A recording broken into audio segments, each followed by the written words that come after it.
తెలుసున్నటువంటి ఒక వ్యక్తి జీవితంలో ఆ వ్యక్తి జీవితం అలా ఉండటానికి కారణం ఏంటి, తనలో ఉన్నటువంటి మెలుపులు, తనలో ఉన్నటువంటి మార్పులు, లేకపోతే అలాంటి పరిస్థితుల కారణాలు ఏంటి అనేది మనము చూద్దాం. నేను చెప్పాలనుకున్నటువంటిది అబ్రహాం గురించి కొన్ని వందల వర్తమానాలు మీరు వినుండొచ్చు.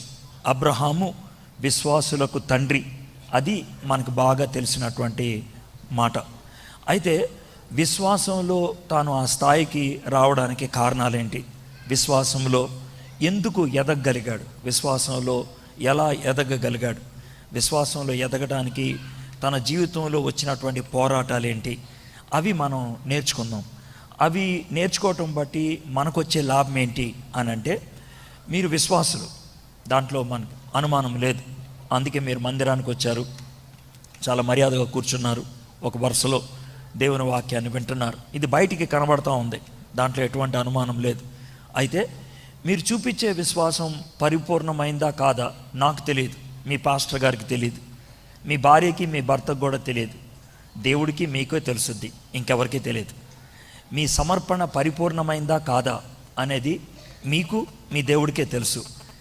పరిపూర్ణమైనటువంటి సమర్పణ, పరిపూర్ణమైనటువంటి విశ్వాసం అనేది ఎలా ఉంటుంది? అబ్రహాము పరిపూర్ణమైన విశ్వాసం, పరిపూర్ణమైనటువంటి సమర్పణలోకి రావటానికి ఏమి ఆయన చేయాల్సి వచ్చింది, అది మనం నేర్చుకుందాం. అయితే మీకు ఒక చిన్న కథలాగా చెప్తాను, దాంతో మీకు అర్థమవుతుంది. ఆదికాండానికి 50 అధ్యాయాలు, 50 అధ్యాయాల్లో మనకి 7 గొప్ప వ్యక్తుల యొక్క జీవితాలు ఉన్నాయి. 7 వ్యక్తుల నుంచి 7 పాఠాలు దేవుడు మనకు నేర్పించాలి అని అనుకున్నాడు. మొదటి ఎవరంటే ఏబేలు జీవితం నుంచి మనం నేర్చుకునేది ఆరాధించటానికి తన జీవితాన్నే సమర్పించేసుకున్నాడు. శ్రేష్టమైనటువంటి సమర్పణ ఇచ్చాడు, అది ఆరాధనకు యోగ్యమైంది దేవునికి. అది ఏబేలు జీవితాన్ని నుంచి చూస్తాం. రెండోది హానోకు దేవునితో బాగా నడిచాడు. ఎంత బాగా నడిచాడంటే చనిపోకుండా పరలోకంలోకి దేవుడు కొనిపోయాడు, తీసుకొని వెళ్ళిపోయాడు. ఇది హానోకు నుంచి మనం నేర్చుకునేది.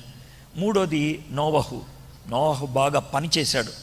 ఎంత బాగా పనిచేశాడంటే, దేవుడు ఇక్కడ పడవ కట్టరా అంటే, ఎందుకు ఇక్కడ వర్షం వస్తుందా, నీళ్ళు వస్తాయా అని అడగకుండా పడవ కట్టేశాడు. అది నోవహు చేసింది. అబ్రహాము గొప్ప విశ్వాసం. ఎంత గొప్ప విశ్వాసం అంటే, నీకు లేక పుట్టిన కొడుకుని నాకు బలిచ్చేయి అంటే ఏమాత్రం వెనక్కి తినకుండా ఆయన బలిచ్చేయడానికి ఇష్టపడ్డాడు. అది విశ్వాసం. నాలుగోది ఇస్సాకు. వాళ్ళ నాన్న చెప్తే మామూలుగా కదలకుండా మెదలకుండా ఆయన బలిపీఠం మీద పడుకుండిపోయాడు. తన జీవితాన్ని సమర్పించడానికి ఇష్టపడ్డాడు, పూర్తి విధేయత చూపించాడు. అది ఇస్సాకు. యాకోబు చచ్చిపోయే క్షణాల్లో కూడా కొడుకుతో అంటాడు, బాబు నేను చచ్చిపోతే నన్ను ఇక్కడ పాతి పెట్టద్దు, దేవుడు వాగ్దానం చేసిన దేశానికి తీసుకెళ్ళి అక్కడ పాతి పెట్టండి, ఎప్పటికైనా మనం అక్కడికి వెళ్ళే వాళ్ళమే. ఆయన నిరీక్షణతో చచ్చిపోయాడు. యాకోబు చివరి వ్యక్తి, 7వ వ్యక్తి. పవిత్రంగా జీవించాడు, ప్రేమను చూపించాడు.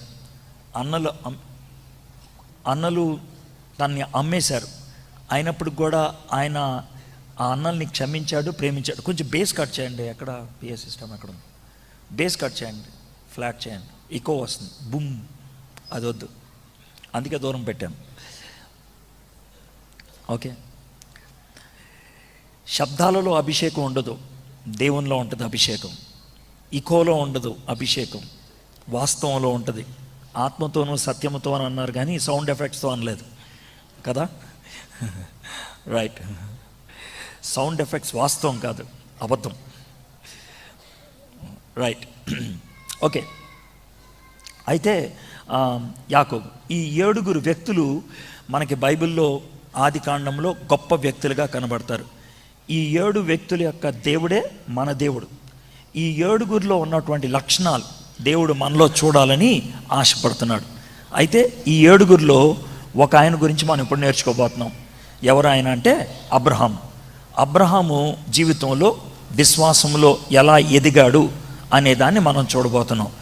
అబ్రహాము గురించి ఎవరు ప్రస్తావించినా, ఎవరు మాట్లాడినా, కొత్త నిబంధనలు కానీ పాస్టర్లు కానీ ఏమని చెప్తారంటే, అబ్రహాము గొప్ప విశ్వాసం కలిగిన వాడు. ఎలా అంటే, దేవుడు వచ్చేయి అంటే ఎక్కడికి వెళ్తున్నామో తెలియకుండానే వచ్చేసాడు. ఇది మనం చెప్పేటువంటి మాట. నిజమే, అబ్రహాము వచ్చేశాడు, కానీ ఆయన వచ్చినటువంటి తీరు వేరుగా ఉంది. దాన్ని మనం వాక్యంలోంచి చూస్తున్నాం. మీకేదో కొత్త విషయాన్ని చెప్తున్నాను అని అనుకోవద్దు, మీకేదో ఒక మర్మాన్ని చెప్తున్నాను అని అనుకోవద్దు. అయితే ఈ యొక్క వివరణ బట్టి మనం జీవితంలో ఓ ప్రాముఖ్యమైన పాఠాన్ని నేర్చుకోబోతున్నాం. చివరిలో ప్రార్థన చేసుకోవడానికి ఒక విషయం దొరకకపోతే అది ప్రసంగం అవ్వదు. మనం గొప్ప విషయాన్ని నేర్చుకొని వెళ్ళిపోయినట్లయితే అది గొప్ప వర్తమానం కాదు. గొప్ప వర్తమానం ఎప్పుడవుతుందంటే ఆ వర్తమానం అయిపోయేటప్పటికీ మన జీవితాన్ని పరిశీలన చేసుకొని నా జీవితంలో సరి చేసుకోవాల్సింది ఇది అని నేను చెప్పుకోగలిగి ఉండాలి. నా జీవితానికి అన్వయించుకోగలిగేది ఉండాలి. అప్పుడే అది వర్తమానం అవుతుంది.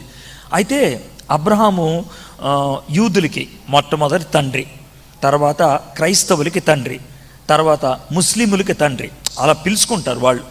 యూదులు ఎందుకు తండ్రి అంటారంటే ఇస్సాకు తండ్రి అబ్రహాము కదా, అందుకని. మరి క్రైస్తవులు ఎందుకు అంటారు? విశ్వాసానికి తండ్రి అబ్రహాం కదా, అందుకంటారు. మరి ముస్లింలు ఎందుకు అంటారు? ఇష్మాయిల్కి తండ్రి అబ్రహాం కదా, అందుకు అంటారు. వీళ్ళు ముగ్గురు కూడా అబ్రహాముని గొప్పోడు అనుకుంటారు. నిజమే. అయితే కొంచెం జాగ్రత్తగా అర్థం చేసుకోండి. 1922 సంవత్సరం వరకు అబ్రహాము చరిత్రలో ఉన్నాడని ఎక్కడ దాఖలాలు లేవు, ఎక్కడ రుజువులు లేవు. చాలామంది ప్రశ్నించేవాళ్ళు, అబ్రహాం ఉండేవాడా? ఉంటే మరి ఎవరో ఒకళ్ళు చెప్పాలి కదా. ఇంకెవ్వరూ ప్రస్తావించలేదు, ఎవ్వరూ రాయలేదు, ఎవ్వరూ ఆయన గురించి చెప్పలేదు.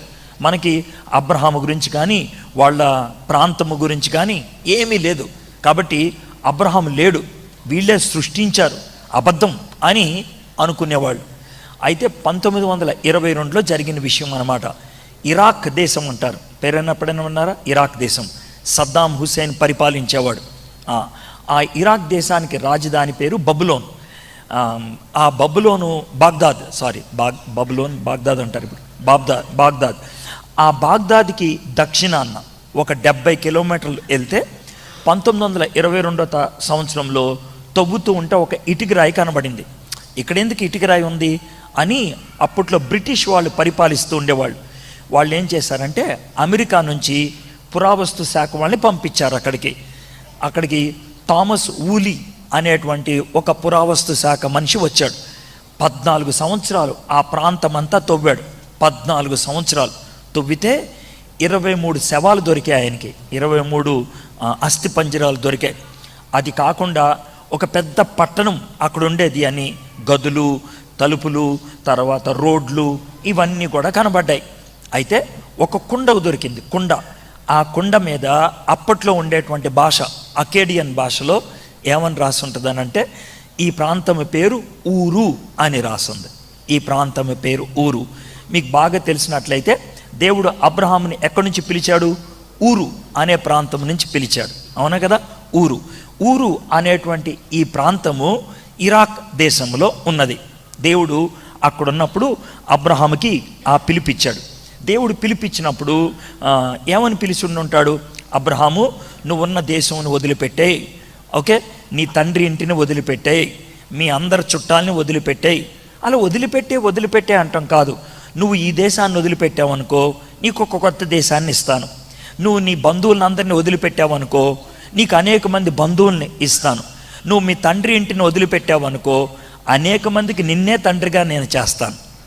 అర్థమైంది కదా?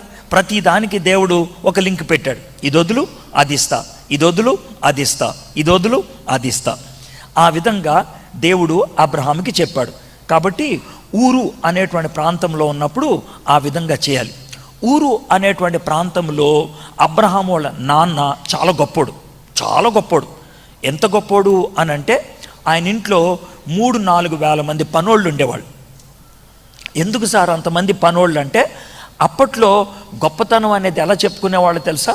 పెద్ద బిల్డింగ్ ఉంటే గొప్ప అని కాదు, లేకపోతే పెద్ద పొలం ఉంటే గొప్ప అనేది కాదు, చాలా డబ్బులుంటే గొప్ప అనేది కాదు. గొప్ప అనేది దేని బట్టి అంటే ఎక్కువ గొర్రెలుంటే, ఎక్కువ మేకలుంటే, ఎక్కువ గాడిదలుంటే అప్పుడు గొప్పవాళ్ళు అనమాట. కాబట్టి అబ్రహాము గొప్పోడై ఉండాలంటే వేల కొద్ది మేకలు, గొర్రెలు, గాడిదలు, ఒంటెలు ఉండేవి. వాటినన్నిటిని చూసుకోవడానికి 3 నుంచి 4 వేల మంది పనోళ్ళు ఉండేవాళ్ళు. చాలా గొప్పోళ్ళు. అయితే వాళ్ళకు వృత్తి ఉండేది. అబ్రహాం వాళ్ళ నాన్న పేరు తెరహు. వాళ్ళకు వృత్తి ఉండేది. ఏంటి ఆ వృత్తి అంటే, ఇప్పుడు మనకి హైదరాబాద్ ప్రాంతంలో ప్రతి సంవత్సరం గణపతి నిమజ్జనం జరుగుద్ది కదా. అంటే గణపతి బొమ్మను కూర్చోబెట్టి ఒక 9 రోజులు లేకపోతే 7 రోజులు 5 రోజులు తర్వాత తీసుకెళ్ళి నీళ్ళలో ముంచుతారు కదా. అయితే ఆ బొమ్మలు చేసేవాళ్ళు 6 నెలలు కష్టపడి బొమ్మలు చేస్తారు. ఆ తర్వాత 6 నెలలు కూర్చొని తింటారు వాళ్ళు. ఎందుకంటే వాళ్ళకి అదొకటే పని, బొమ్మలు చేయటమే. ఆ బొమ్మ చేసి అమ్ముకుంటారు, ఆ తర్వాత పడుకుంటారు. అదేవిధంగా అబ్రహాం వాళ్ళ నాన్న బొమ్మలు చేసేవాడు. ఏం బొమ్మలు చేసేవాడు అంటే, వాళ్ళు చందమామను కొలిసేవాళ్ళు. చందమామని దేవుడు అనుకునేవాళ్ళు, చందమామని దేవత అనుకునేవాళ్ళు. చందమామకి వేరు రూపాలు పెట్టి ఆ రూపాలని తయారు చేసి అమ్మితే వాటిని కొనుక్కొని వెళ్ళి ప్రజలు పూజ చేసుకుంటూ ఉండేవాళ్ళు. అలాంటి కుటుంబంలో ఉన్నటువంటి అబ్రహాంని దేవుడు పిలిచాడు. పిలిచి విశ్వాసులకు తండ్రిగా చేశాడు. మీరు కొంతమంది అనుకోవచ్చు, నేను పుట్టుకతో యేసుప్రభుని తెలుసుకున్న బిడ్డను కాదు, మేము హిందువులమి లేకపోతే మేము ముస్లింలమి అని అంటే, అబ్రహాము పుట్టినప్పుడు కూడా విగ్రహాన్ని పూజించేటువంటి వాడు. పెద్ద అయిన తర్వాత యేసుప్రభుని దేవుణ్ణి అంగీకరించాడు, విశ్వాసులకి తండ్రి అయిపోయాడు. కాబట్టి మీరు కూడా అలాంటి వాళ్ళు అనుకోండి, మీ కూడా అవ్వచ్చు. అబ్రహాం అయ్యాడు కదా, మీరు కూడా అవ్వచ్చు. మరి అబ్రహాం ఏం చేస్తే అలా అయ్యాడు, అది ఇప్పుడు మనం నేర్చుకుంటాం అన్నమాట. అయితే దేవుడు అబ్రహాముని ఏర్పరచుకున్నాడు. ఎందుకు ఏర్పరచుకున్నాడు మనకి వివరాలు తెలీదు, ఎందుకంటే మనకు బైబిల్లో ఇవ్వలేదు కదా. కాకపోతే ఒక ఆయన ఒక పుస్తకంలో రాశాడు 2000 సంవత్సరాల క్రితం. ఏమని రాశాడంటే, అబ్రహాం అంట, మరి ఆయనకి ఎక్కడి నుంచి వచ్చిందో తెలియదు సమాచారం. అబ్రహాం అంట వాళ్ళ నాన్న బొమ్మ చేసిస్తే ఆ బొమ్మను తీసుకెళ్ళరే ముందు పెట్టరా, పెడితే ఎవరో ఒకళ్ళు కొనుక్కుంటారు అంటే ఈ బొమ్మను మోసుకొని వెళ్తూ ఉండేవాడంట. మోసుకొని వెళ్తూ దారిలో అనేవాడంట, నువ్వు మా దేవుడువా, నువ్వు మా దేవుడు అయితే నేను నిన్ను మోయటమేంటి, నువ్వు నన్ను మోయాలి కానీ, నేను నిన్ను మోయటమేంటి, నువ్వు నన్ను మోయాలి కానీ అని అనుకుంటూ వెళ్ళేవాడంట. అక్కడ పెట్టేవాడంట. మరి ఏ కారణం చేతో తెలియదు కానీ మొత్తానికి దేవుడు కనబడ్డాడు. ఎవరికి? అబ్రహాంకి కనబడి, అబ్రహాము ఈ మాటలే చెప్పాడు, నీ దేశాన్ని వదిలిపెట్టాయి, ఈ ప్రాంతాన్ని వదిలిపెట్టాయి, మీ నాన్నని అందరినీ వదిలిపెట్టాయి, వచ్చాయి నేను తీసుకెళ్లే దేశానికి వచ్చాయి, వస్తే కనుక నిన్ను బాగా ఆశీర్వదిస్తాను అని ఆ విషయాలన్నీ చెప్పాడు. ఇది వచ్చిన మాట. ఈ మాటలు మనకు ఎక్కడ ఉంటాయి అంటే ఆదికాండం 12వ అధ్యాయం. ఒకసారి తీస్తారా? ఆదికాండం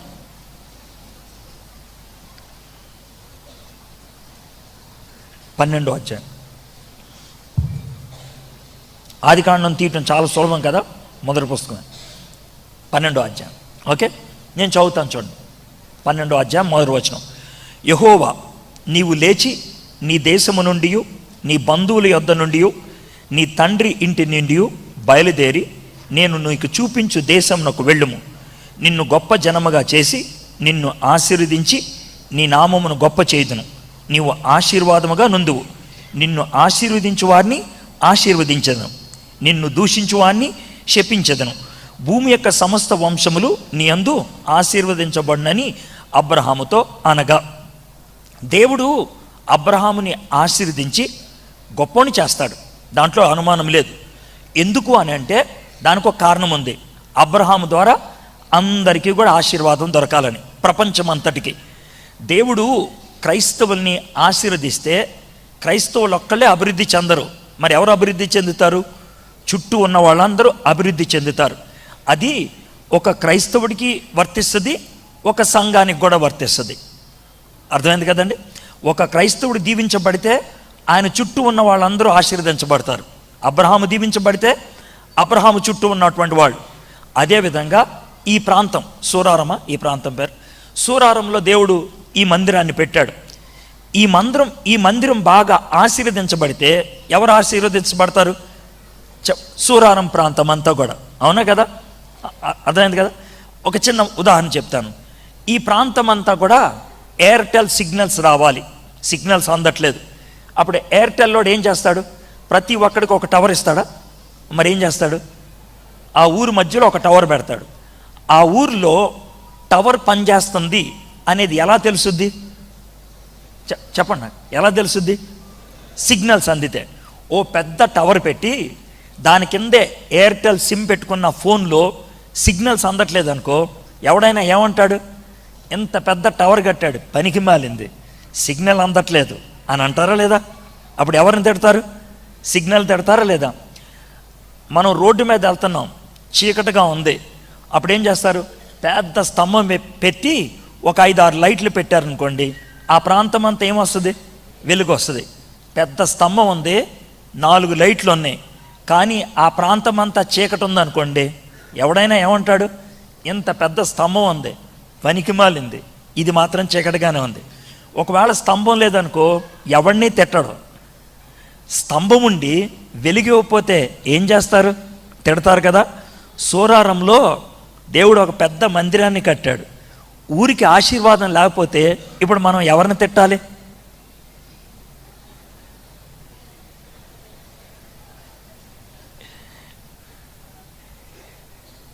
యానివర్సరీలు చేసుకుంటూ వెళ్తున్నప్పుడు చుట్టూ ఉన్నటువంటి ప్రాంతాలు ఆశీర్వాదాలు అనుభవించుకుంటూ వెళ్ళిపోవాలి. ఆ విధంగా జరగాలని మనం ఆశించాలి. సంఘములో ఉన్నవాళ్ళు ఆ విధంగా జీవించాలి. సంఘము కోసం ఆ విధంగా ప్రార్థన చేయాలి. దేవుడు అబ్రహాముని ఏర్పరచుకుంది, ఆయన నిన్ను ఆశీర్వదించు వారిని ఆశీర్వదించదును, నిన్ను దూషించు వారిని శపించెదను, భూమి యొక్క సమస్త వంశములు నీ యందు ఆశీర్వదించబడును. అయితే అబ్రహాము భూమి మొత్తానికి ఆశీర్వాదం, ఒక మందిరం ఆ ప్రాంతానికి ఆశీర్వాదం. అవునా కదా? ఒక మందిరం, ఈ మందిరం ఆ విధంగా అవ్వాలి అని ఆశిద్దాం. ఈ మందిరం సూరారం ప్రాంతానికి ఆశీర్వాదం అవ్వాలి అని ఆశిద్దాం. అది ఎప్పుడు జరుగుద్ది? అయితే అబ్రహాము పిలవంగానే ఆ విధంగా ఆశీర్వాదంలోకి వచ్చేసాడా? ఇది మనకు వచ్చిన ప్రశ్న.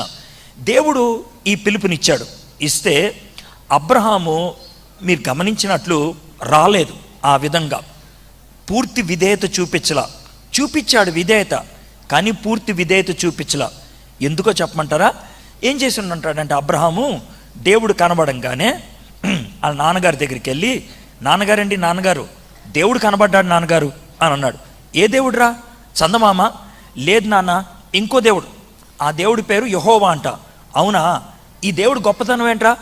ఈ దేవుడు చాలా గొప్పవాడంట నాన్న. ఈ దేవుడు అంట చందమామను కూడా చేసింది ఆయనేనంట. ఈ దేవుడు మొత్తం ప్రపంచాన్ని ఆయనే చేశాడంట. అవునా? ఏమన్నాడురా? ఏం లేదు నాన్న.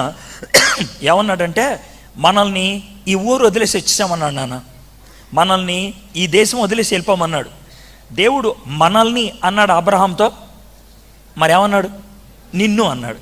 కానీ అబ్రహాము వాళ్ళ నాన్నతో అలా చెప్పుండి ఉంటాడు. నిజమేనండి, అలాగే చెప్పుండి ఉంటాడా? అయితే అలాగే చెప్పాడు అని అనటానికి 2-3 వచనాలు మీకు చూపిస్తాను, చూద్దాం. ఇప్పుడు 12వ అధ్యాయం 1వ వచనం చూశారు కదా, పైకి కొంచెం పైకి 11వ అధ్యాయం 31వ వచనం చదువుతున్నాను చూడండి. 11వ అధ్యాయం 31వ వచనం. తెరహు తన కుమారుడగు అబ్రహామును, తన కుమారుని కుమారుడగు అనగా హారాను కుమారుడగు లోతును, తన కుమారుడగు అబ్రహాము భార్య అయిన శారాయు అను తన కోడల్ని తీసుకొని కానానుకు వెళ్ళుటకు కల్దీల ఊరను పట్టణములో నుండి వారితో కూడా బయలుదేరి హారాను మట్టుకు వచ్చి అక్కడ నివసించిరి. తెరహు బ్రతికిన దినములు 205 ఏండ్లు. తెరహు హారానులో మృతి పొందెను. దేవుడు అబ్రహాముకి ఊరు అంటే ఊరు అంటే మీరు తప్పుగా అర్థం చేసుకుంటారు. ఊరు అంటే ఊరు పేరు, అర్థమైందా? అనంతపూర్లో ఒకసారి ఇలాగే ఒక మీటింగ్కి వెళ్ళినప్పుడు ఒక ఆయనతో మాట్లాడుతూ మీ ఊరి పేరేంటి అని అన్నా. యాడికి అన్నాడు. అని అంటే మీ ఊరి పేరయ్యా అన్న, యాడికి అని అన్నాడు. ఇది ఎంత మర్యాద లేకుండా మాట్లాడుతున్నాడే. అది కాదయ్యా, యాడికి కాదు, మీ ఊరి పేరండి. అదే సార్ యాడికి అని అన్నాడు. అంటే కొద్దిసేపు నాకు అర్థమైంది యాడికి అనేది ఆడు ఊరి పేరని. అబ్రహాంని మీ ఊరి పేరేంటయ్యా? ఊరు అంటాడు. మీ ఊరి పేరయ్యా? అదే ఊరు అంటాడు. అందుకనే మీరు అలాగా అనుమానం చేసుకోవద్దు, ఊరు అనేది పేరు. అయితే ఊరు అనేటువంటి ఊరిలో ఉన్నప్పుడు దేవుడు తనకు కనబడి రమ్మంటే అబ్రహాము ఒక్కడే రాలా. ఎవరిని తీసుకొని వచ్చాడు చెప్పండి? వాళ్ళ నాన్న. అర్థమైందా? ఏమండి తప్పుగా అలాగ అనుకుంటున్నారేమో అని మీరు అనుకుంటారు. ఇంకొక వచనాన్ని చూపిస్తా, అప్పుడు మీకు అర్థమవుద్ది. అపోస్తుల కార్యములు 7వ అధ్యాయం. అపోస్తుల కార్యములు 7వ అధ్యాయం. అపోస్తుల కార్యములు 7వ అధ్యాయం 2వ వచనం చదువుతున్నాను. స్టెఫను చరిత్ర చెప్తున్నాడు ఇశ్రాయేలీయులకి. బాబు, మీ చరిత్ర ఇది, మీరు ఎక్కడి నుంచి వచ్చారో ఏంటి చెప్తున్నాను అని మొత్తం చెప్తున్నాడు. సహోదరులారా, తండ్రులారా, వినుడి. మన పితరుడైన అబ్రహాము హారానులో కాపురం ఉండక మునుపు మెసొపొతేమియాలో ఉన్నప్పుడు మహిమ గల దేవుడు అతనికి ప్రత్యక్షమై, నీవు నీ దేశమును నీ స్వజనమును విడిచి బయలుదేరి నేను నీకు చూపించబో దేశమునకు రమ్మని అతనితో చెప్పాను. అప్పుడు అతడు కల్దీల దేశమును విడిచిపోయి హారానులో కాపురం ఉండెను. అతని తండ్రి చనిపోయిన తర్వాత అక్కడ నుండి మీరిప్పుడు కాపురం ఉన్న ఈ దేశమందు నివసించుటకై దేవుడు అతన్ని తీసుకొని వచ్చెను. ఇప్పుడు మీకు ఒక విషయం అర్థం అవ్వాలి. దేవుడు ఊరులో ఉన్నప్పుడు అబ్రహాముని పిలిచాడు. పిలిచి, అబ్రహాము, నేను చూపించబోయే దేశానికి రా అన్నాడు ఒకటి. రెండోది, మీ నాన్న వదిలే అన్నాడు రెండోది. ఈయన నాన్న వదలకుండా దేవుడు చూపించే దేశానికి వెళ్ళటం మానేసి ఇంకో దేశానికి వెళ్ళాడు. దాన్ని హారాను అంటారు. ఏమంటారు చెప్పండి నాకు? హారాను అనేది ఇప్పుడు మనం చెప్పుకునే సిరియా దేశంలో ఉంటుంది. అయితే మీకు ఒక తేడా చెప్తున్నాను. ఊరు నుంచి హారానికి 1177 కిలోమీటర్లు. 1177 కిలోమీటర్లు. 1177 కిలోమీటర్లు ఒక 4000 మంది పనుల్ని, చాలామంది పిల్లల్ని తీసుకొని తెరహు బయలుదేరి వెళ్ళాడంటే విశ్వాసమా కాదా? అది విశ్వాసమే, దాంట్లో అనుమానం లేదు.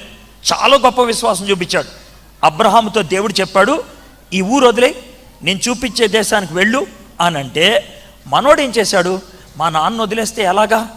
మా నాన్న లేకపోతే నేను ఎట్లాగా గడిచేది? మా నాన్న నాకు ఉండాల్సిందే, మా నాన్న లేకుండా నేను ఉండలేను అనేసి, నాన్న నువ్వే నడిపించు అని వాళ్ళ నాన్నని నాయకుడు చేసి నాన్న కింద ఈయన ఉండి హారానుకు వచ్చాడు. హారాన్లో చాలా కాలం ఉండిపోయారు. చాలా కాలం ఉన్నారు అంటే అర్థం ఏంటి తెలుసా? కాపురం ఉన్నారు. అక్కడ కొన్ని సంవత్సరాలు ఉండిపోయారు. ఎన్ని సంవత్సరాలు ఉండిపోయారంటే, ఇందాక ఆదికాండం 12వ అధ్యాయం చూసారు ఒకసారి, ఏమన్నారు తెలుసా? నువ్వు ఉన్న దేశంలో, అర్థమైందా, అక్కడి నుంచి వచ్చేయి అని దేవుడు మళ్ళీ చెప్పాల్సి వచ్చింది. ఆదికాండం 12వ అధ్యాయం ఆ వచనం చూడండి. నీవు లేచి నీ దేశము నుండి నీ బంధువులు యొద్ద ఉండని. ఈ మాట ఎప్పుడు అన్నాడు తెలుసా? హారాన్లో ఉన్నప్పుడు అన్నాడు, ఊర్లో ఉన్నప్పుడు కాదు.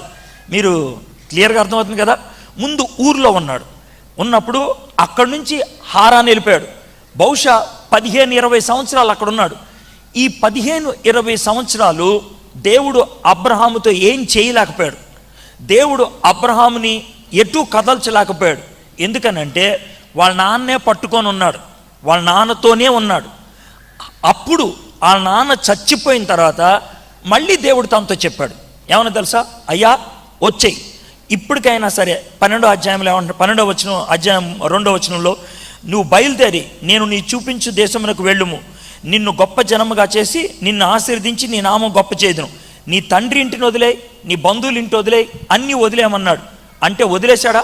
చూడండి అక్కడ కూడా ఏమని జరిగింది. 4వ వచనం చదువుతున్నాను. యెహోవా అతనితో చెప్పిన ప్రకారము అబ్రహాము వెళ్ళాను.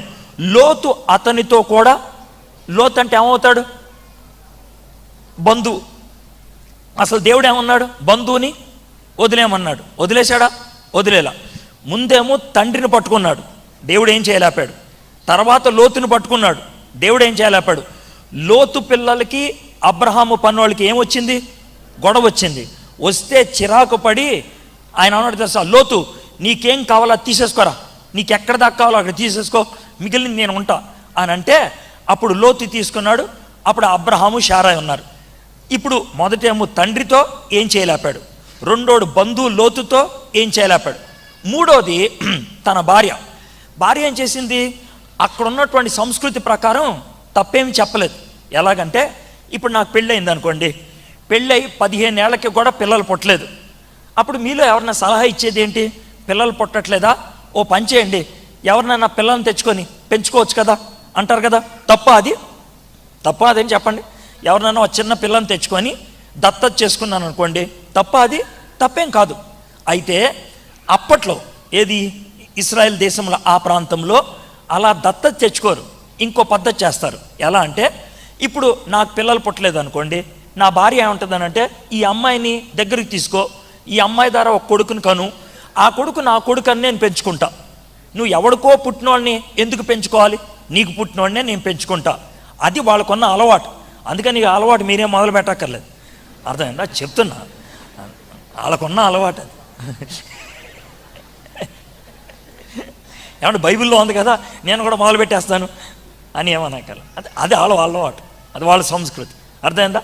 అలాగా శారా ఉన్నదంటే, ఈ పని అమ్మాయి ద్వారా నువ్వు కొడుకుని కను, వాడు నా కొడుకు అనుకోని నేను పెంచుతాను అన్నది. అది దేవుడి నుంచి వచ్చిన ఆలోచన కాదు, అది ఆవిడ దగ్గర నుంచి వచ్చిన ఆలోచన. ఆ ఆలోచనకి తలొగ్గాడు, ఒగ్గితే కొడుకు పుట్టాడు. పుడితే సంతోషం ఏమనుందా శారాకి? లేదు. గొడవలు స్టార్ట్ అయిపోయినాయి. వాడిని బయటికి పంపించేదాకా ఊరుకోలా, హాగర్ని బయటికి పంపించేదాకా ఊరుకోలా. అవునా కదా? అబ్రహాము శారా మాట వినటం బట్టి ఇప్పటికీ కూడా ముస్లింలకి క్రైస్తవులకి గొడవేనా? ఇప్పటికీ ముస్లింలకి యూదులకి గొడవేనా? ఎందుకంటే ఆ రోజు ఆ మాట ఎండబట్టే కదా ఆయన. సరే, ఇది మూడోది. మొదటిదేమో వాళ్ళ నాన్న, టైం వేస్ట్.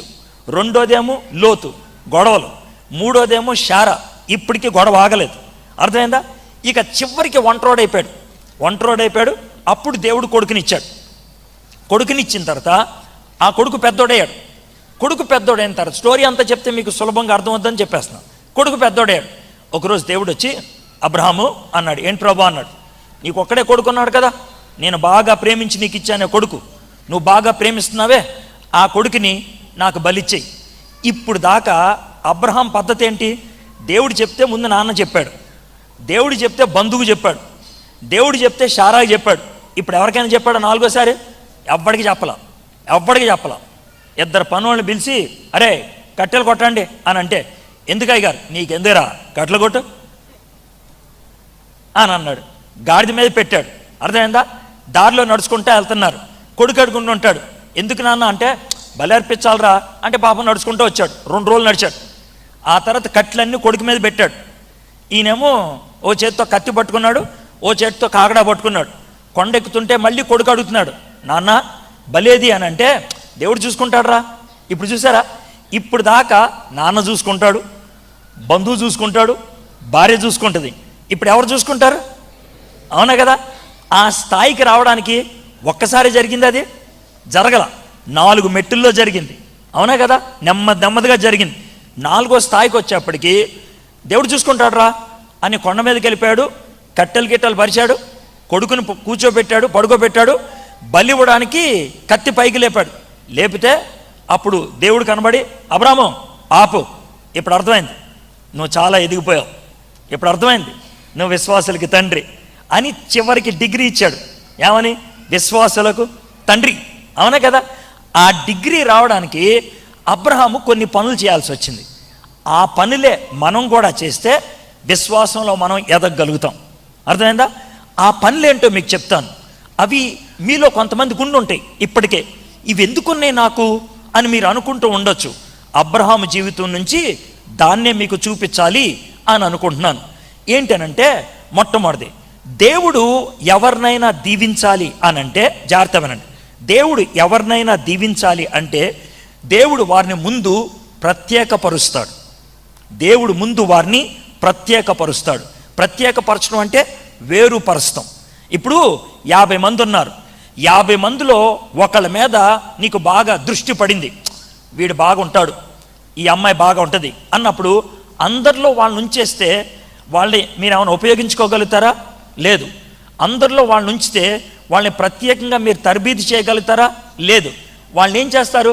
వాళ్ళలోంచి వేరు చేస్తారు. వేరు చేసి అప్పుడు ప్రత్యేకించి మీరు తరబీదు చేస్తారు. ఆ తర్వాత వాళ్ళకి దీవెనలు ఉంటాయి. దేవుడు మనలో ఎవరినైనా ప్రత్యేకించాడు అనంటే ఆయన ఉద్దేశం ఏంటి తెలుసా? దీవించటానికని. మనం చాలాసార్లు ఇతరులకు వేరైపోవటం అంటే ఇష్టం ఉండదు.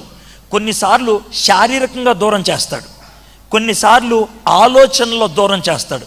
ఉదాహరణకి మీరు ఒకవేళ హిందూ కుటుంబంలో ఉన్నారనుకుందాం. అర్థమైందా? ఇంట్లో అమ్మ నాన్న ఒక 5-6 ఉన్నారు. మీరొక్కళ్ళే విశ్వాసంలో ఉన్నారు. ఇంట్లోంచి బయటికి రారు, ఇంట్లోనే ఉంటారు. ఇంట్లో వాళ్ళందరూ ఒకలాగా ఆలోచిస్తారు, మీరొక్కళ్ళే ఒకలాగా ఆలోచిస్తూ ఉంటారు. నాకొక్కదానికి ఎందుకు ఇలాంటి ఆలోచనలు వస్తున్నాయి, నా ఒక్కడికే ఎందుకు ఇలాంటి ఆలోచనలు వస్తున్నాయి అంటే దేవుడు నిన్ను ప్రత్యేకించాడు కాబట్టి. అయితే ఆ ప్రత్యేకించినప్పుడు మనం గుర్తించాలి, దేవుడు నన్ను ప్రత్యేకించాడంటే నన్ను దీవిస్తాడు. ప్రత్యేకించబడినటువంటి వాళ్ళు చాలా సందర్భాల్లో ఒంటరితనానికి గురవుతారు. దేనికి? ఒంటరితనానికి. చాలామందికి ఉంటుంది ఈ ఒంటరితనానికి గురవటం అంటే ఏంటి తెలుసా? దేవుడు ఒక్కళ్ళనే ప్రత్యేకించినప్పుడు దేవుడు వాళ్ళని దీవించాలంటే వాళ్ళని తరబీదు చేయాలి. దేవుడు వాళ్ళని తరబీదు చేయాలంటే క్రైస్తవ విశ్వాసంలో తరబీదు పొందే వాళ్ళకి శ్రమలు ఎక్కువ ఉంటాయా తక్కువ ఉంటాయా చెప్పాలి నాకు. ఎక్కువ ఉంటాయా తక్కువ ఉంటాయా? ఎక్కువ ఉంటాయి. మీకు ఓ చిన్న ఉదాహరణ చెప్తాను, దాంతో మీకు అర్థమవుద్ది. నేను కలెక్టర్ గారు ఆఫీస్కి వెళ్ళా.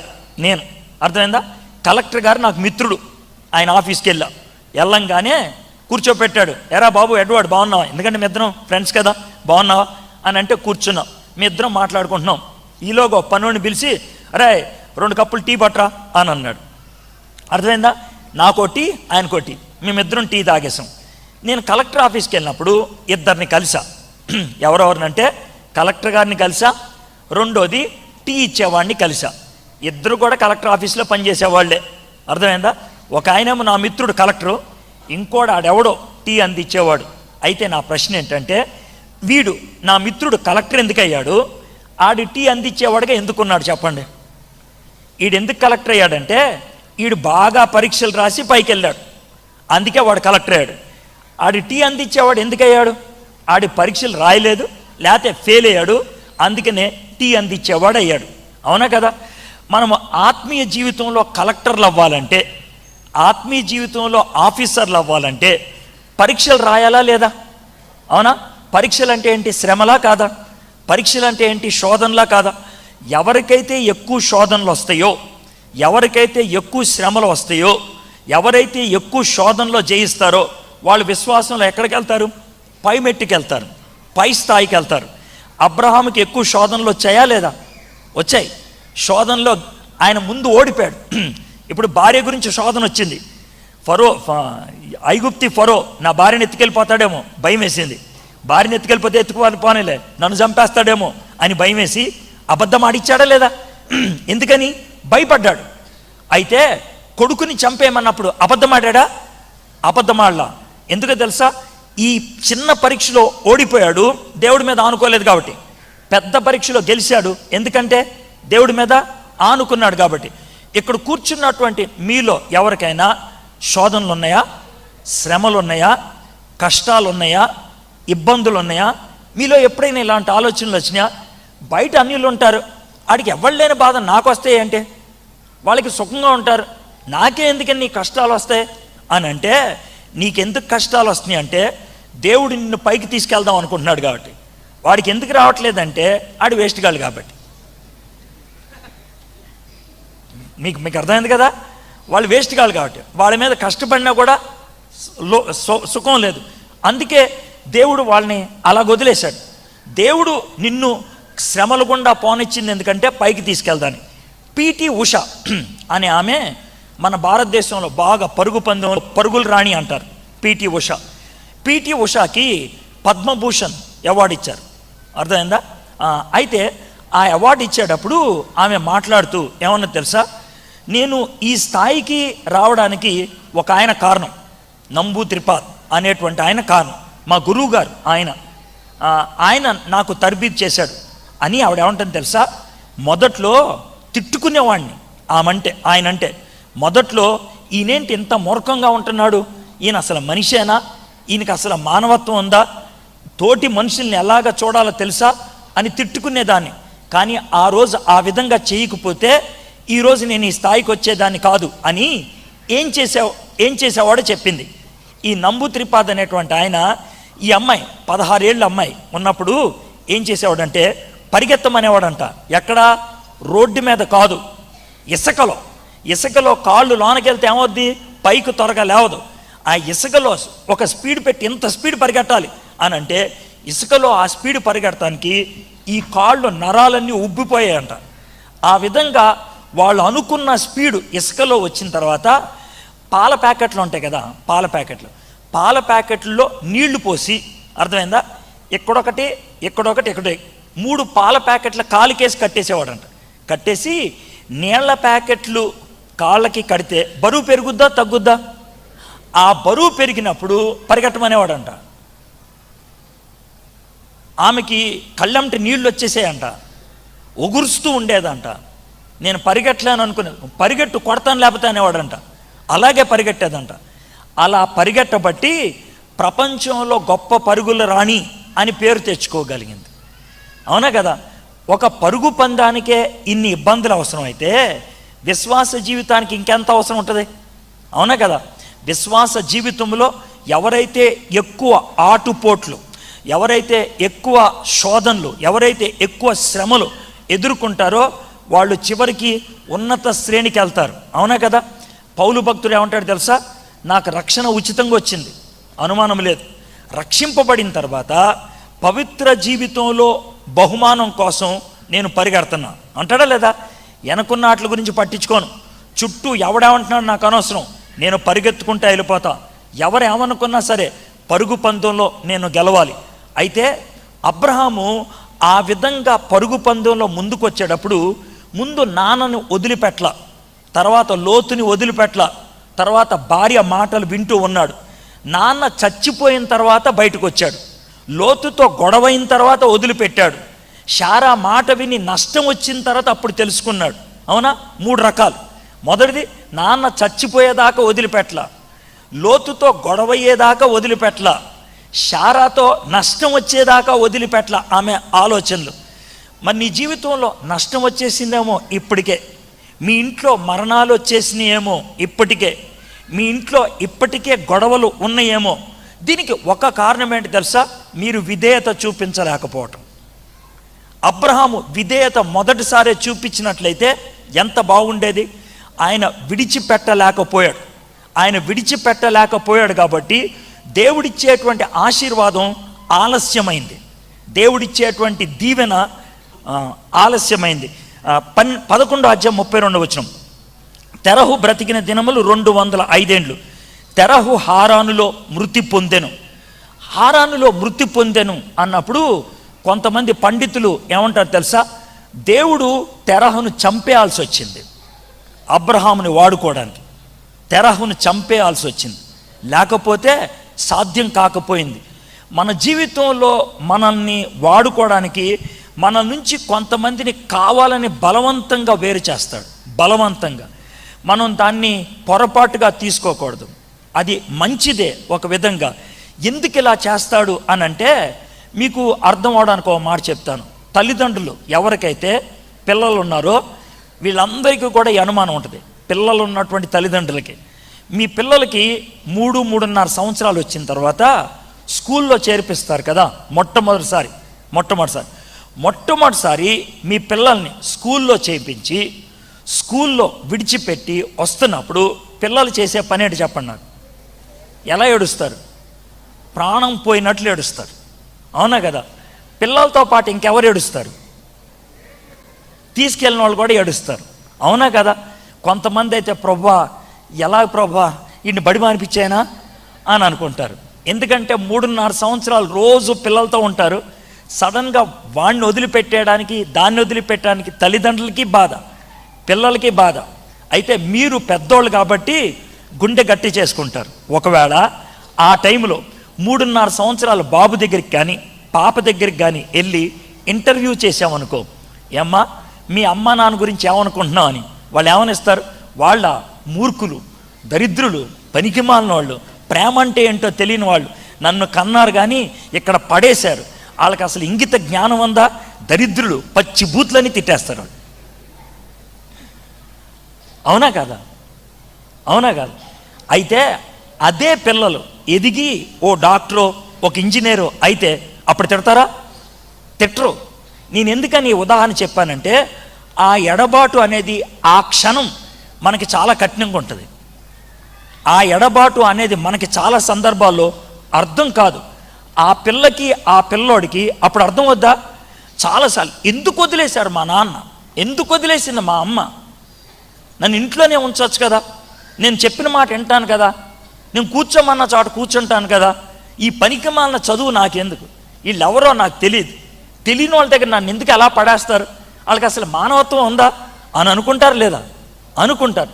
నీ జీవితంలో కూడా చాలాసార్లు అదే అనుకున్నావు. నువ్వు నన్ను ఎందుకు ఇక్కడ తీసుకొచ్చి పడేశారు, నన్ను ఎందుకు ఇలాంటి ఇబ్బందుల్లో పెట్టారు, నాకు అర్థం కాని స్థితుల్లో ఎందుకు వదిలేశారు, ఇది మనం అనుకునేది. కానీ ఒక్కసారి ఆ సందర్భంలో, దేవా ఇక్కడ నువ్వు నన్ను పెట్టావు, ఈ సందర్భంలో నన్ను ఏదో నేర్చుకోమంటున్నావు, ఇక్కడ నేను తెలుసుకోవాల్సింది ఏదో ఉంది, ఇది నాకు ఇప్పుడు అర్థం కావట్లా, ఇది నాకు చాలా కఠినంగా ఉంది, ఇది నాకు చాలా కష్టంగా ఉంది, ఈ మాట కనుక మనం చెప్పగలిగామనుకో దేవుడు మనకు సహాయం చేస్తాడా? అబ్రహాం ముందు అది చెప్పలేకపోయాడు. చెప్పలేక చటుక్కున చాలా సులభంగా ఉండే నాన్న దగ్గరికి వెళ్ళిపోయాడు, చటుక్కున సులభంగా ఉండే బంధువుడి దగ్గరికి వెళ్ళిపోయాడు, చటుక్కున సులభంగా ఉండే భార్య మాట విన్నాడు, 3 సార్లు కూడా దెబ్బ తిన్నాడు. దేవుడి మాట కాకుండా ఇంకెవరి మాట విన్నా ఏమవుతుంది? దెబ్బే అవుతుంది. నువ్వు దేవుని మాటకి బదులు ఇంకెవరిదైనా మాట వింటున్నావా? ఒకసారి ఆలోచించు. 2 స్వరాలు నీకు వినబడతా ఉంటుంది, ఇది దేవుని దగ్గర నుంచి వచ్చింది, ఇది ఇంకెవరి దగ్గర నుంచి అయినా రావచ్చు. సాతానుడు నాన్న ద్వారా మాట్లాడచ్చు, బంధువుడి ద్వారా మాట్లాడచ్చు, భార్య ద్వారా మాట్లాడచ్చు, మిత్రుడి ద్వారా మాట్లాడచ్చు, అది సాతాను మాట. దేవుని మాటకి విధేయత చూపించిన వాడు దీవించబడతాడు. ఇతరుల మాటకి విధేయత చూపించిన వాడికి సమస్యలు వస్తుంది, అయితే చావు వస్తుంది, లేకపోతే కొట్లాట్లు వస్తాయి, లేకపోతే సమస్యలు వస్తాయి. మొదటిసారి చావు వచ్చింది అబ్రహాంకి, రెండోసారి కొట్లాట్లు వచ్చాయి, మూడోసారి సమస్య వచ్చింది. నీ జీవితంలో చావులు అంటే నీ చుట్టుపక్కల సమస్యలు, నీ చుట్టూ ఇబ్బందులు ఉన్నాయంటే బహుశా నీ యొక్క అవిధేయత కారణమేమో. అయితే అబ్రహాము విశ్వాసం అస్సలు చూపించలేదా? చూపించాడు. ఇది కూడా మీకు చెప్పనండి. వాళ్ళ నాన్నతో చెప్పి ఆయన ఊరు అనే ప్రాంతం నుంచి హారాను 1170 కిలోమీటర్లు నడుచుకుంటూ వెళ్ళిపోయాడు. అది తక్కువ, గొప్ప విశ్వాసం. బయట ప్రపంచానికి ఎలా కనబడుతుంది తెలుసా? అమోఘమైనటువంటి విశ్వాసం, గొప్ప విశ్వాసం లాగా ఉంటుంది. కానీ దేవుడికి అది పరిపూర్ణమైందా? కానే కాదు. అందుకే నేను చెప్తున్నాను, బయట ప్రపంచానికి అబ్బా ఎంత గొప్ప విశ్వాసం చూపించారని. మీరు 100 విషయాల్లో 98 విషయాలు మీరు విజేత చూపించి 2 విషయాల్లో మానేశారనుకో దేవుడు ఆనందిస్తాడా? ఆనందించడు. పరీక్షల్లో 60% okay first class, 50% okay second class, 35% okay pass. కానీ దేవుని దృష్టిలో 100కి 100 వచ్చేయాలి, 100కి 100 వచ్చేయాలి. 100కి 100 రావటం అంటే ఏంటో మీకు చెప్తాను.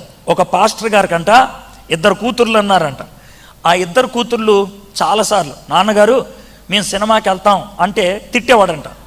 ఒకసారి నాన్నగారు ఒక మంచి సినిమా వచ్చింది, సినిమా అంతా బాగానే ఉంటుందంట, 1 నిమిషం మాత్రమే బాగోదంట, వాగ్దానం చేస్తున్నాం, ఆ 1 నిమిషం కళ్ళు మూసేసుకుంటాం, చెవులు మూసేసుకుంటాం, మిగతా అంతా సినిమా చూసి వచ్చేస్తాం నాన్నగారు అని బాగా బ్రతిమలాడి అడిగారంట. సరే అమ్మా వెళ్ళండి సినిమాకి. ఎన్ని గంటలకి సినిమా అన్నాడంట.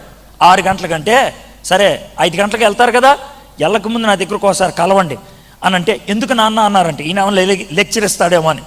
ఏం లేదమ్మా, మీరు సినిమాకి వెళ్తున్నారు కదా, టైంపాస్కి నేను కేక్ తయారు చేసి ఇస్తాను, అది తిందురు, తర్వాత మీకు ప్రార్థన చేసి పంపిస్తాను అన్నాడు. అంటే సరే అన్నాడంట. 5 గంటలకు వీళ్ళు వచ్చేసారంట.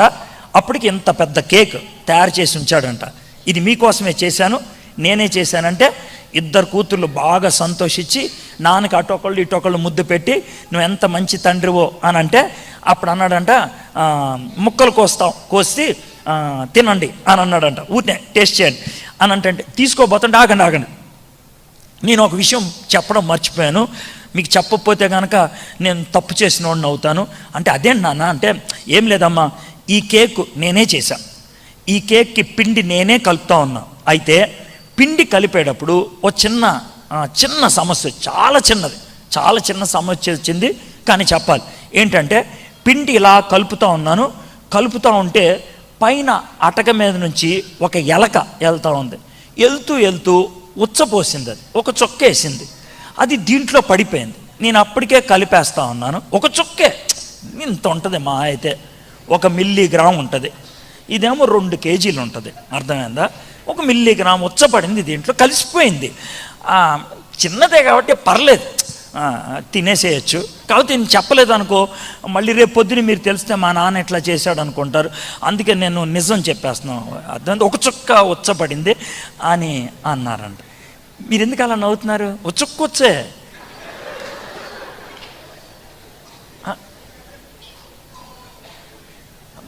దానికి ఎందుకు అంటున్నారు?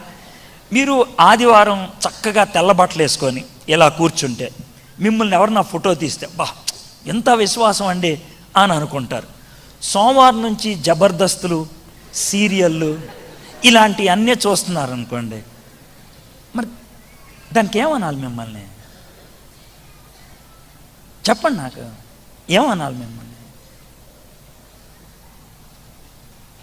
ఎందుకు అంత సీరియస్ అయిపోయారు? మీ జీవితంలో అది నిజమా? చెప్పండి. దేవుడు ఎందుకు దీవించలేకపోతున్నాడు మిమ్మల్ని? దేవుడు ఎందుకు ఆశీర్వదించలేకపోతున్నాడు? బాగుంది, చాలా చక్కగా ఉన్నారు, అద్భుతంగా ఉంది. అబ్రహాము కూడా ఊరు నుంచి హారాన్ దాకా వచ్చేసాడు. బయట నుంచి చూస్తూ ఉంటే అమోఘంగా ఉంటాడు. అబ్రహాము, మీ దేవుడు ఎవరో చెప్తే వచ్చేసావయ్యా, 1000 కిలోమీటర్లు వచ్చేసావు, నాన్న తీసుకొని వచ్చేసావు. కానీ ప్రపంచంలో ఎవరికి తెలియదు నాన్న వదిలేయాలని.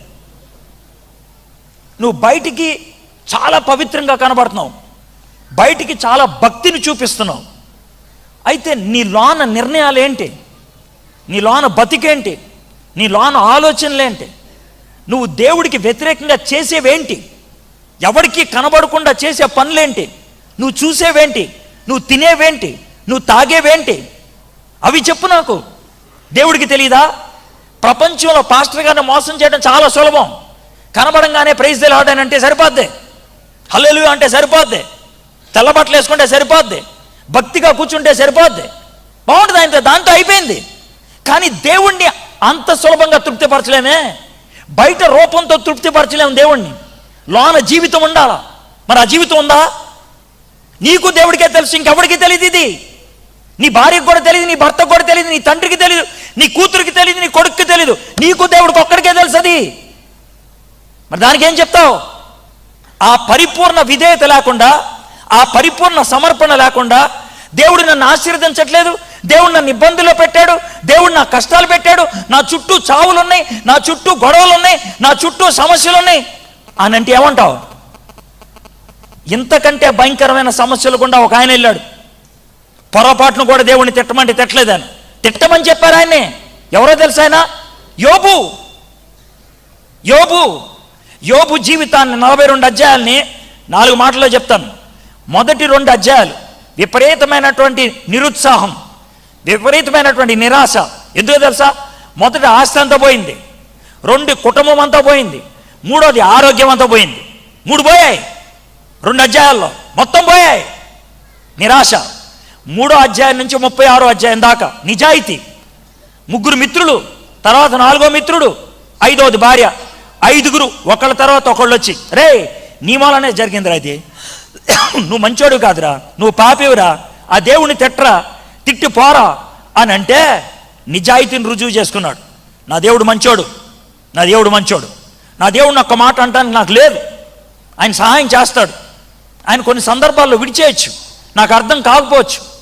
ఇది ఆయన వాదించింది నిజాయితీ. 37వ అధ్యాయం నుంచి 41వ అధ్యాయం దాకా దేవుడు కనబడి 64 ప్రశ్నలు అడిగాడు. 64 ప్రశ్నలు. ఒక్క ప్రశ్నకు కూడా యోబు జవాబు చెప్పలేదు, నిశ్శబ్దం. మొదటిది నిరాశ, 2వది నిజాయితీ, 3వది నిశ్శబ్దం. ఆ 64 ప్రశ్నల తర్వాత 42వ అధ్యాయం 2వ వచనంలో యోబు ఏమంటాడు తెలుసా? దేవా, నా ప్రశ్నలకి జవాబులు వద్దు, నాకు హితబోధ వద్దు, నాకు సిద్ధాంతాలు వద్దు, మరేం కావాలి? నా కష్ట సమయంలో నువ్వు నా పక్కన ఉంటే చాలు, నా ఇబ్బందుల్లో నువ్వు నాతో ఉంటే చాలు, నువ్వు ఉంటే చాలు నాకు. నిరీక్షణ, అది ఆయన అడిగింది. అబ్రహాంకి ముందు నిరీక్షణ లేదు, తర్వాత వచ్చింది. నువ్వు బల కింద చేతులు ఎందుకు పెడుతున్నావు? నువ్వు పాపపు ఆలోచనలతో ఎందుకు వెళ్ళిపోతున్నావు?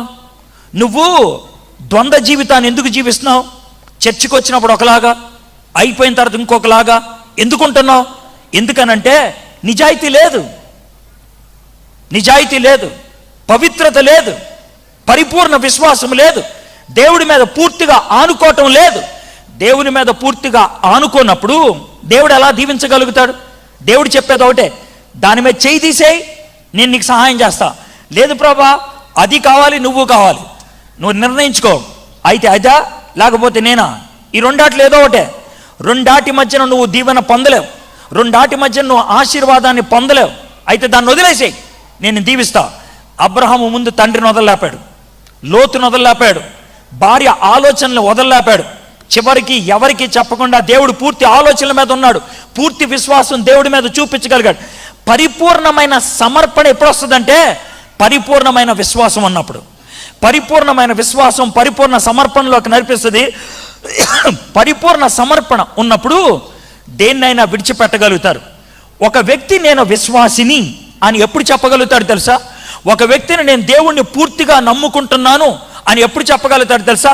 తాను విడిచిపెట్టిందేంటో చూడగలిగితే, ఇదిగో దీన్ని విడిచిపెట్టేశా. విడిచిపెట్టినప్పుడే అది మనకు వేరుగా కనబడుతుంది. దాన్ని విడిచిపెట్టేశా, అందుకే నేను ఈ స్థాయిలో ఉన్నా. ఒకప్పుడు మత్తు పదార్థాలకి బానిసను నేను, మత్తు ఇంజక్షన్లు తీసుకునేవాడిని. దాన్ని వదిలిపెడితే చచ్చిపోతావు అన్నాడు డాక్టర్. డాక్టరే అన్నాడు, నేను 10 మందితో చెప్పొచ్చు, అరే నువ్వు డ్రగ్స్ ఎందుకు తీసుకుంటున్నావురా? చెడు అలవాటు అండి, కానీ ఇప్పుడు వదిలేస్తే చచ్చిపోతావు అన్నారు డాక్టర్ గారు, అందుకే తీసుకుంటున్నా. డాక్టర్ ఇస్తుంటేనే తీసుకుంటున్నా. ఈ మాట చెప్పొచ్చు. నేను మారు మనసు పొందిన తర్వాత నా మిత్రుడు ఇచ్చిన సలహా, అరే మనం ప్రార్థన చేద్దాం రా. ప్రార్థన చేస్తున్నప్పుడు చెప్పరా, దేవుడు నీలో ఉంటే డ్రగ్ తీసుకోగలవా? తీసుకోలేను రా. మరేం చేస్తావు? వదిలేస్తాను రా. చెప్పు ఆయనతో, ప్రభా వదిలేస్తాను అని చెప్పు. కానీ కడుపు నొప్పి పోవట్లేదురా, దేవుడితో చెప్పు కడుపు నొప్పి తీసామని. నేను డ్రగ్ వదిలేస్తున్నా, కడుపు నొప్పి తీసాను. ప్రార్థన చేశా, పోలేదు, ఎక్కువైపోయింది. అరే పోవట్లేదురా, ఎక్కువైపోతుందిరా, చచ్చిపోవాలనిపిస్తుందిరా నాకు. అదే మాట చెప్పు ఆయనతో, ప్రభా చచ్చిపోవాలనిపిస్తుంది, ఓ పని చేయి, నాకు కడుపు నొప్పి అన్నది లేకపోతే నన్ను తీసేయి. చాలా కఠినమైన ప్రార్థన అది. కానీ గుర్తుపెట్టుకోండి, పరిపూర్ణ విశ్వాసంలో చావుకి తెగించే పరిస్థితి వస్తుంది. షడ్రక్ మెషక్ అబేద్నెగో బొమ్మకి దండం పెట్టరా అంటే రాజుగారు కదా అని పెట్టేలా, ఏమన్నా తెలుసా? చస్తాం, బొమ్మకు మాత్రం దండం పెట్టాం. దానియేలు సింహాల బోను మొదట్లో ఒక్క మాట చెప్పాయా, ఇక నుంచి నేను ప్రార్థన ఆపేస్తాను, కుదరదు, సింహాల బోన్లోకి వెళ్ళి చచ్చిపోతాను, కానీ నా దేవుడి మాట నేను కాదనలేను. మీ జీవితంలో అలాంటి తెగదంపులు పరిస్థితులు ఉన్నాయా? మరి ఎలా విశ్వాసులు అండి మీరు? ఎలా విశ్వాసులు? ఎలా పవిత్రులు? ఎలా దేవుడు నిన్ను దీవించాడని చెప్తావు? నా మిత్రుడు అలా చెప్తే, ప్రభా నన్ను చంపేసే ప్రభా, లేకపోతే ఈ కడుపు నొప్పి తీసేయి అని అంటే, అప్పుడు దేవుడు నా కడుపు నొప్పి తీసాడు. ఆ క్షణాన్న ఈరోజు ఈ స్థాయికి రావడానికి నేను విడిచిపెట్టింది అది అని చెప్పడానికి ఒకటి ఉంది. నీకుందా అలాంటిది ఏదైనా? నేను విడిచిపెట్టింది ఇది. నీ జీవితంలో దీవెన లేకపోవడానికి నేను పట్టుకున్నది ఇది. అందుకే నాకు ఈ శ్రమలు వచ్చాయి, అందుకే నాకు ఈ కష్టాలు వచ్చాయి, అందుకే నా ఇబ్బందులు వచ్చాయి అని నువ్వు చెప్పగలుగుతున్నావా? దేవుడు వేరుపరిచినప్పుడు ఇబ్బందులు ఉంటాయి, కష్టాలు ఉంటాయి, కానీ దాంట్లో టెన్షన్ ఉండదు. యోసేపుని అన్నోళ్ళు అమ్మేశారు, జైల్లో పడేశారు, యోసేపుని బానిసగా చేశారు. ఎప్పుడైనా యోసేపు తిట్టాడా? ఎప్పుడైనా యోసేపు బాధపడ్డాడా? ఎందుకో తెలుసా? ఆ కష్టాలు దేవుడు పెట్టినాయి, దేవుడు అనుమతించినాయి. దేవుడు అనుమతించిన కష్టాల్లో ఎవడు ఏడవడు. షడ్రక్ మెషక్ అబేద్నెగో అగ్నిగుండంలోకి ఏడ్చుకుంటూ వెళ్ళారా? చివరిలో ఒకసారి దండం పెట్టినాయండి, ఓసారి మా అమ్మకు ముద్దు పెట్టినాయండి అని అన్నారు వాళ్ళు? అన్నా నడుచుకుంటూ వెళ్ళిపోయారు వాళ్ళు. దానియేలు అలా ఏం చేయాలా, సరదాగా వెళ్ళిపోయాడు లోనికి. దేవుడు అనుమతించిన దానికి సరదాగా వెళ్తాం, అయితే మనం తెచ్చుకున్న వాటికి ఏడుస్తాం. నీ జీవితంలో ఆ ఎడబాటు అనేది అనుమతిస్తూ పవిత్రతను కోల్పోవడానికి రాజీ పడుతున్నట్లయితే, దేవుడు విడిచిపెట్టమన్నది విడిచిపెట్టకుండా, పాపము చిన్నగా ఉంటుంది, ఎవరికీ కనబడదు, కలిసిపోయినట్లు ఉంటుంది, ఎవరికీ కనబడకుండా మాయ చేస్తూ, అలాంటిది దేవుడు చూస్తూ ఉంటాడు. దేవుడు అలాంటి పరిస్థితుల్లో దీవించలేడు, దేవుడు అలాంటి పరిస్థితుల్లో ఆశీర్వదించలేడు. కల్మషము లేనటువంటి పవిత్రత, కల్మషము లేనటువంటి విధేయత అబ్రహాము చివరికి చూపించగలిగాడు. అప్పుడు దేవుడు దీవించడం అద్భుతంగా మొదలుపెట్టాడు. విశ్వాసులకు తండ్రి అని బిరుదిచ్చాడు. అబ్రహాము ఏ విధంగా విశ్వాసులకు తండ్రి అయ్యాడో మనము కూడా విశ్వాసులకు, ఇతరులకు మనము మార్గదర్శకులు అవ్వగలుగుతాం. అబ్రహామును బట్టి అనేక మంది ఏ విధంగా దీవించబడ్డారో మిమ్మును బట్టి మీ ఇంట్లో ఉన్న వాళ్ళందరూ కూడా దీవించబడతారు. మిమ్మును బట్టి మీ వంశము వాళ్ళు దీవించబడతారు. మిమ్మును బట్టి మీ యొక్క గ్రామము దీవించబడుతుంది. దీవించబడేటువంటి సంఘ సభ్యులు ఉన్నప్పుడు ఆ సంఘం ఆ గ్రామానికి దీవెన అవుతుంది, ఆ ప్రాంతానికి దీవెన అవుతుంది. దేవుని యొక్క ఉద్యమం మనుషులతో మొదలవుతుంది.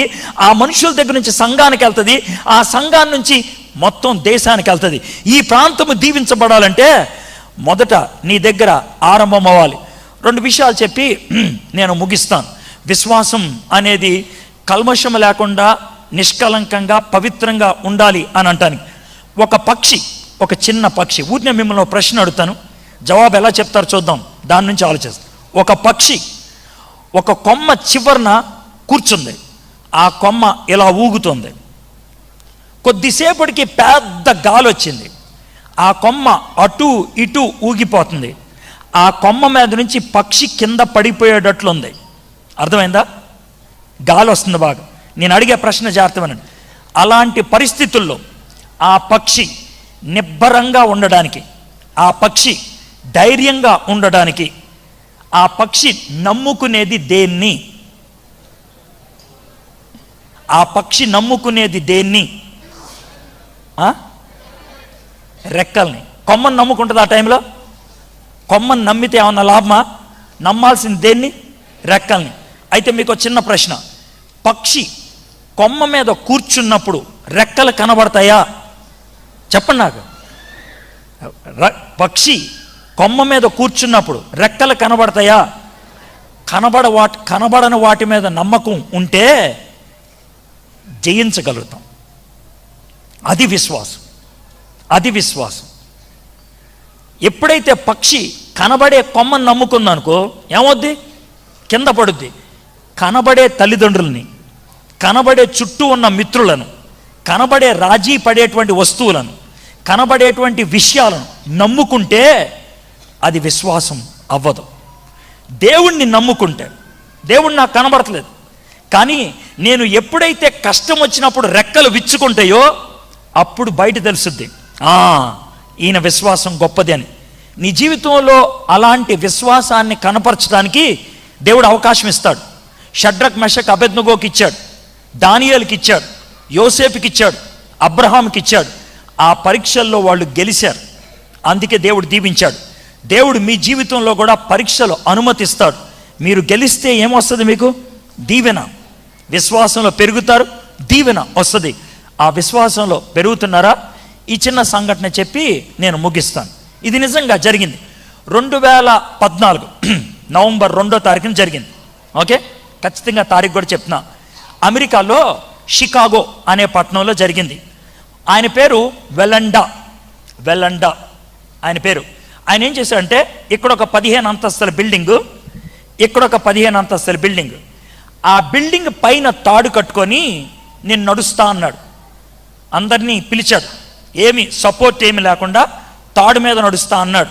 సర్కస్లో నడుస్తారే అలాగ నడుస్తూ ఉంటే, సర్కస్లో ఏమవుద్దంటే పడిపోయారు అనుకో, కింద ఏముంటుంది? నెట్ ఉంటుంది. కానీ కింద ఈయనేం పెట్టుకోలే. నడుస్తూ ఉంటే పైనుంచి కింద పడి రోడ్డు మీద చచ్చిపోయాడు. ఓకే, ఇది ఎప్పుడో జరిగింది. అయితే నవంబర్ 2వ తారీఖు 2014 జరిగింది. ఏంటంటే వాళ్ళ మనవడు ఏ వెలండా అయితే చచ్చిపోయాడో వాళ్ళ మనవడు, అతని పేరు నిక్ వెలండా. ఆయన ఏమన్నాడంటే, మా తాత ఎక్కడైతే నడిచాడో నేను కూడా అక్కడే నడుస్తా అన్నాడు. ఓకే, అయితే వాళ్ళ తాత ఏమో ఇక్కడ 15 అంతస్తులు, ఇక్కడ 15 అంతస్తులు అడ్డంగా తాడు కట్టుకొని నడుస్తానన్నాడు. ఈయన మా తాత కంటే గొప్పవాడు కదా, అందుకే ఏమన్నాడంటే, ఇదేమో 35 అంతస్తులు, ఇదేమో 53 అంతస్తులు. 35 అంతస్తుల నుంచి 53 అంతస్తులకి తాడేస్తే ఎలా ఉంటుంది? ఎలా ఉండదు, పైకి ఉంటుంది. ఆ తాడు మీద నడుస్తానన్నాడు. మరీ కట్నం కదా ఒకటి. రెండోది, వాళ్ళ తాతేమో పగలు నడిచాడు, ఈయనేమో రాత్రి నడుస్తానన్నాడు. రాత్రి కష్టం కదా, ఇది రెండోది. మూడోది, వాళ్ళ తాత ఏమో ఎండాకాలం నడిచాడు, ఈయనేమో చలికాలం నడుస్తానన్నాడు. వణికి ఎక్కువ ఉంటుంది కదా, ఇది మూడో కష్టం. నాలుగోది అతి భయంకరం, వాళ్ళ తాత ఏమో కళ్ళు తెరుచుకొని నడిచాడు, ఈయనకేమో కళ్ళకు గంతలు కట్టుకొని నడుస్తానన్నాడు. ఎంత భయంకరమో ఆలోచించండి. అయితే ఆ నడకని మొత్తం 1.5 నిమిషం ఆ నడకని డిస్కవరీ ఛానల్ వాళ్ళు ప్రపంచం అంతటికి చూపించారు. 200 కోట్ల మంది చూశారు, నేను కూడా చూశాను. అర్థమైందా? అయితే ఆయన తాడు మీద ఇలా కాలేసి చేతుల కర్ర పట్టుకోవాలన్నాడు. కర్ర పట్టుకొని వెళ్ళకముందు మైక్ అడిగాడు, మైక్ ఇచ్చారు. మైక్ ఇస్తే నిక్కు వెళ్ళండా ప్రార్థన చేశాడు.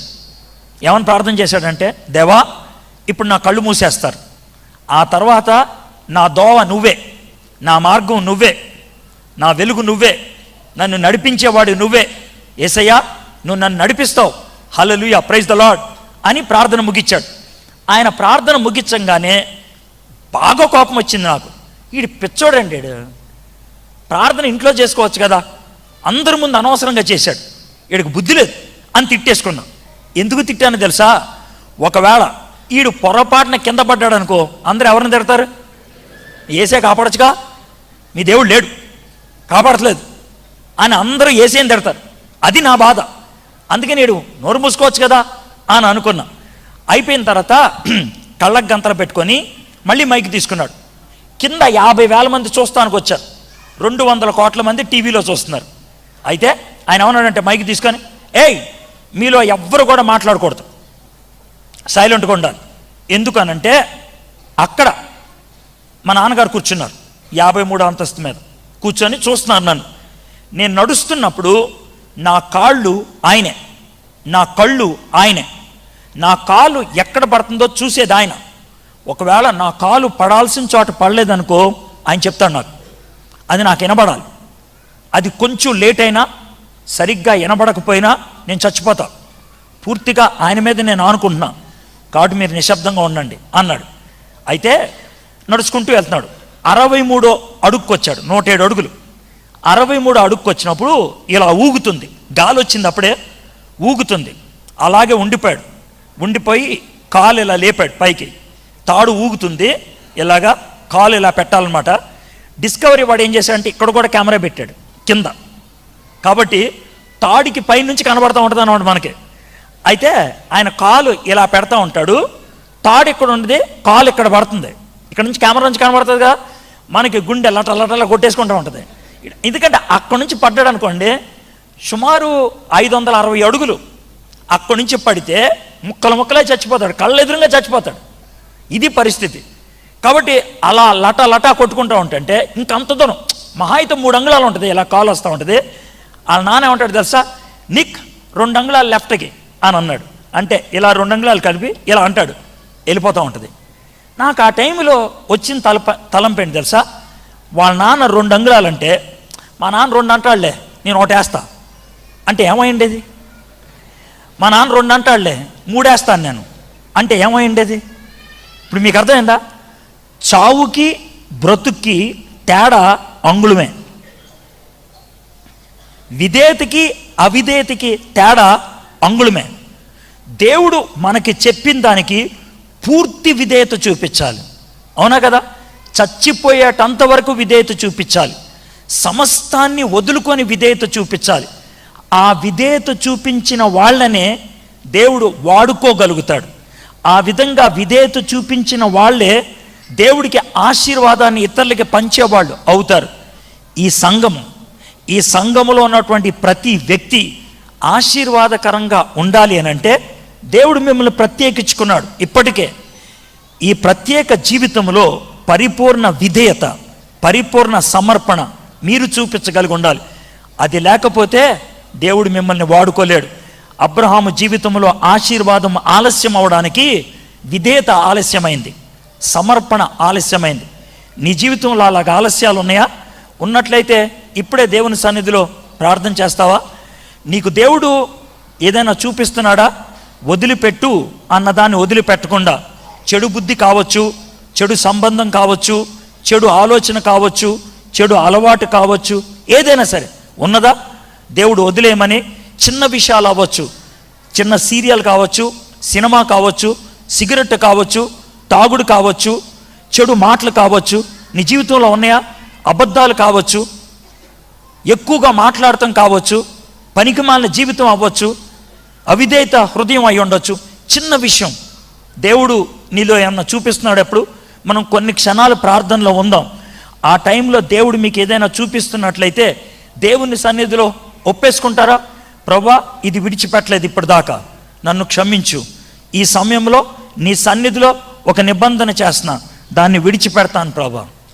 నేను పరిపూర్ణంగా నీ యందు విశ్వాసం ఉంచుతా, పరిపూర్ణంగా నీ విధేయత కలిగి ఉంటా, పరిపూర్ణమైన సమర్పణ కలిగి ఉంటా. ఆ మాట చెప్దామా? తలంచండి, కళ్ళు మూసుకోండి, చిన్న ప్రార్థన చేసుకొని మనం ముగించుకుందాం. మన జీవితంలో భాగమైపోయినటువంటి పాపపు విషయాలు ఏదైనా ఉన్నాయా? ఒకసారి మీ గురించి ఆలోచించండి. ఈ సమయంలో ఎవరి గురించి ప్రార్థన చేయొద్దు, మీ గురించే ప్రార్థన చేసుకోండి. ఎవరి గురించి ఆలోచించవద్దు, మీ గురించి ఆలోచించండి.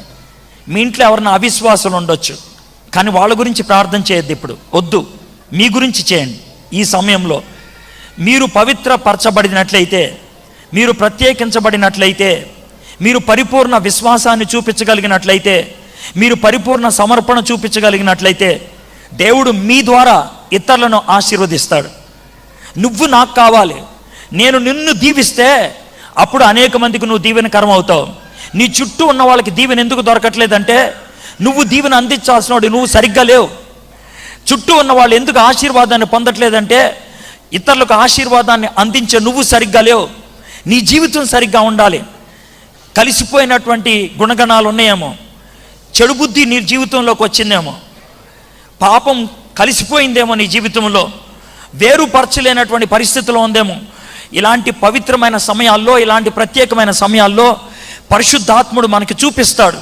ఇది నీ జీవితంలో ఉండకూడదే, ఇది నీ జీవితంలో వదిలేసుకోవాల్సిందే. ఈ సమయంలో పరిశుద్ధాత్ముడు మీకు ఏది చూపిస్తున్నా కూడా, పరిశుద్ధాత్ముడు మీ జ్ఞాపకాల్లోకి ఏది తీసుకొస్తున్నప్పుడు కూడా దయచేసి ఈ సమయంలో మొండి వైఖరిని చూపించొద్దు. దయచేసి ఈ సమయంలో మీరు కాదనొద్దు. ఒకవేళ ఇప్పుడు కాదనంటే మీ కుటుంబంలోకి చావు తెచ్చిన వాళ్ళు మీరు అవుతారేమో, మీ కుటుంబంలోకి కలత తెచ్చిన వాళ్ళు మీరు అవుతారేమో, మీ కుటుంబంలో లేనిపోయిన సమస్యలు తెచ్చిన వాళ్ళు మీరు అవుతారేమో. అది జరగకుండా ఉండాలంటే విధేయత చూపించాలి. అబ్రహాము విశ్వాసాన్ని చూపించాడు, కానీ పరిపూర్ణమైన విశ్వాసం చివరి స్థాయిలో చూపించాడు. మీరు విశ్వాసాన్ని చూపిస్తున్నారు, కానీ పరిపూర్ణమైన విశ్వాసమా కాదా అది మీకు తెలుసు. పరిపూర్ణమైన విధేయత కాదా మీకు తెలుసు. మీ హృదయాన్ని పరిశీలన చేసుకోండి, మీ గుండె లోతుల్లోకి చూడండి, మీరు ఆలోచించండి.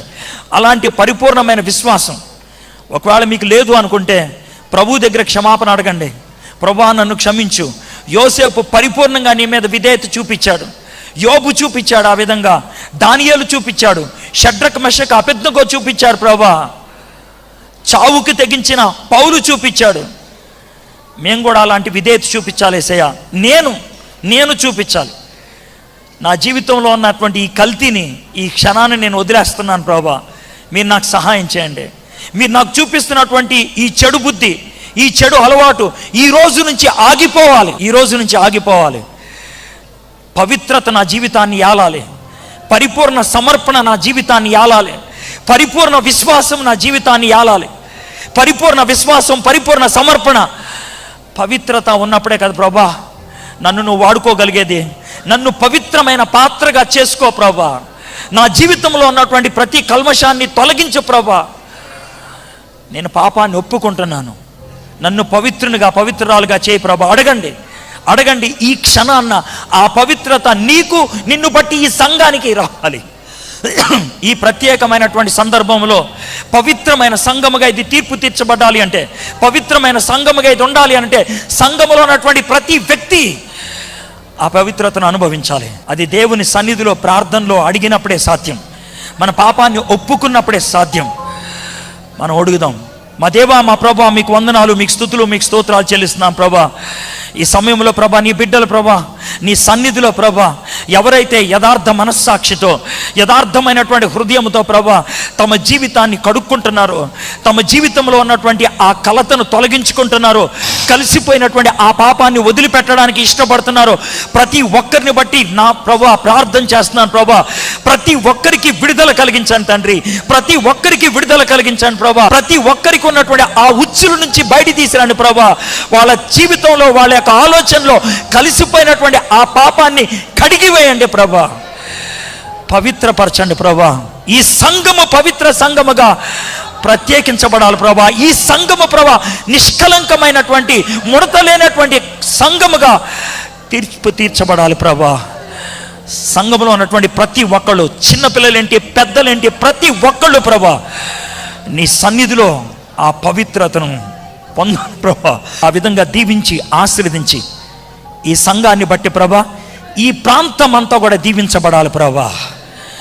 ఈ ప్రాంతం అంతా ప్రభా నీ ప్రేమను, నీ పవిత్రతను ఈ సంఘములో చూడాలి ప్రభా, అనుభవించాలి ప్రభా. ఆ విధంగా దీవించి ఆశీర్వదించమని యేసు నామములో ప్రార్థన చేయించున్నాం తండ్రి.